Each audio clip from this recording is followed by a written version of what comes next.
Hello everyone, this is the Effort Adventure here. So a music reviewing peer of mine who goes by TheRapFan2015 made two videos a while back about the problems in the music industry today regarding artists, listeners, and the music in general. In each video he gave 5 different reasons, and some of those reasons were things like lack of originality, vinyl records costing too much, how literally everyone can make music these days and be called an artist and potentially have, the next big hit, regardless of whether they're making quality music or not, how music is all about the beat and not the lyrics, and a lack of live instruments and so on and so forth. Personally, a lot of these I can agree with. For example, I'd love to start a nice big vinyl collection. I have a few vinyl records that I've inherited, but when a single vinyl record can cost anywhere up to about $40, that's just out of the question. Heck, at a local record store here in Winchester, I was looking through the Beatles section, and I found a copy of Sgt. Pepper's Lonely Hearts Club Band for $100. As amazing as that album is, that is ridiculous. And I would never pay that much for a single album. Anyways, I digress. What I want to do in this particular video is give some of my own personal reasons as to what I think is wrong with the music industry today in response to the Rap Fans videos. So without further ado, let's get this started. Number 1. Listeners want to be overly unique. So you have people that listen to death metal, and then you have people that listen to brutal, black, suicidal, sludge, doom, technical, funeral, drone death metal. At least that's what they like to call it, and I just made that up. Now, this could be somewhat hypocritical on my part, because when it comes to psychedelic music, I claim to like all sorts of subgenres like sunshine pop, baroque pop, experimental rock, avant-garde, and so on. But the thing about it is that these are all subgenres of psychedelic music, not psychedelic rock or psychedelic pop. But you have a genre like death metal, and you have people coming up with overly long, convoluted, incredibly detailed titles for these genres just to sound unique and, to a degree, pretentious. I use death metal because it seems the most prevalent in this particular genre. For a lot of people, they can't just like death metal, they have to like a death metal that blends like 5 other genres and put each of those genres in the general name of the death metal, genre. I'm not saying it's dumb to like subgenres, because the majority of what I listen to could be considered a subgenre of something, be it sunshine pop or alternative hip hop or whatever. But I'm not going to say that I listen to anything like acid, electronic, big band, trance, free jazz, or something like that. I would just say that I listen to different forms of jazz like free jazz, acid jazz, big band, etc. Again, it's fine to like different subgenres of something, even state what they are. But when you're taking like 5 different subgenres and putting them into a single thing like that, it seems rather foolish. Number 2. People don't enjoy quality music. Now, the term quality music is incredibly subjective. To someone, hip-hop could be the best genre in the world, but to someone else, metal could be the best genre in the world. It all depends on who likes what. However, when I say quality music, I'm talking about music that has meaning to it. It makes you feel a certain way that only music can. But in this day and age, especially people in my generation, all they want are club bangers or songs that they don't really want to think about. This kind of ties in with what the Rap Fan said about songs being all about the beat now. The beat does not make the song. Is it important? Is it an important part of the song? Of course. Does it make the song more enjoyable to listen to? Absolutely. But when the beat becomes more important than what the song is saying, then it loses its general meaning. Now granted, there are genres where the beat is all that matters, like in various dance genres such as trance, dubstep, house, etc. But hip-hop appears to be the biggest offender in all of this.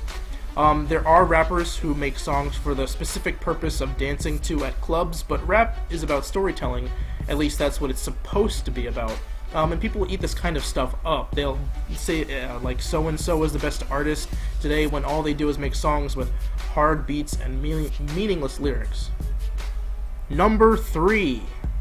Fans aren't real fans. I've stated on a previous video months ago that one of the main reasons as to why I buy CDs is not only to collect them, but to support the artists that I enjoy listening to. They make all this music just for us, so the least we can do is support them by buying their music.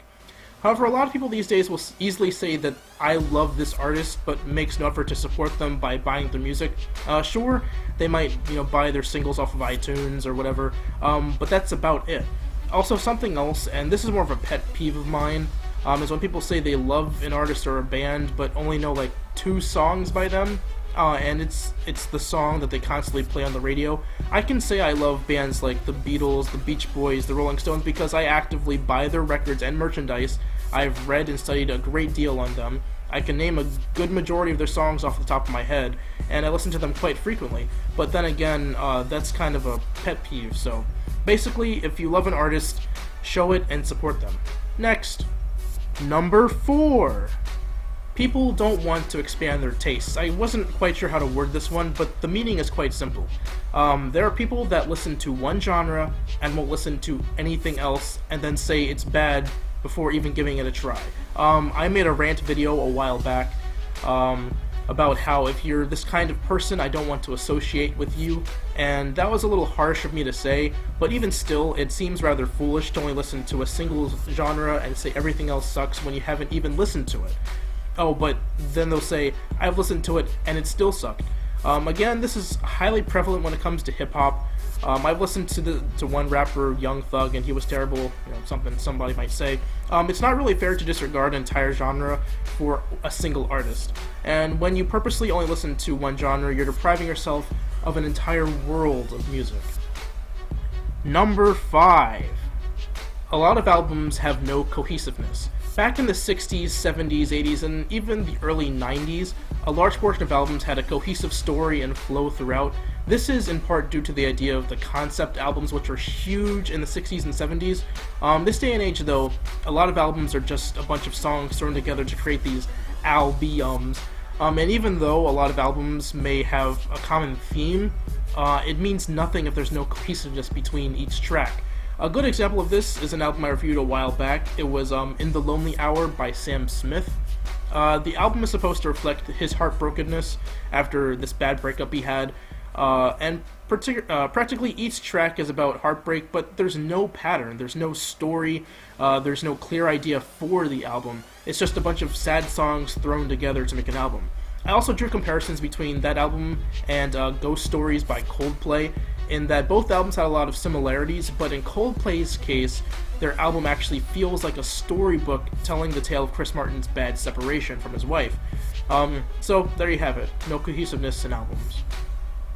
Last but not least, number 6. Singles-driven market. This somewhat ties in with number 3, in that people don't want to go out and buy albums anymore. They only want to listen to the singles. The way I see it, artists put out these singles before the album comes out so that we can get hyped for when the album actually comes out.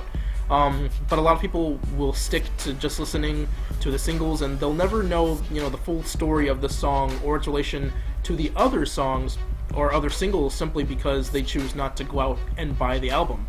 Another thing is that a lot of artists may make these really cool singles, but the rest of the album turns out mediocre in comparison. They want to spend all their time on these high-profile singles, and then when it actually comes down to the album, a great majority of the songs feel like throwaways.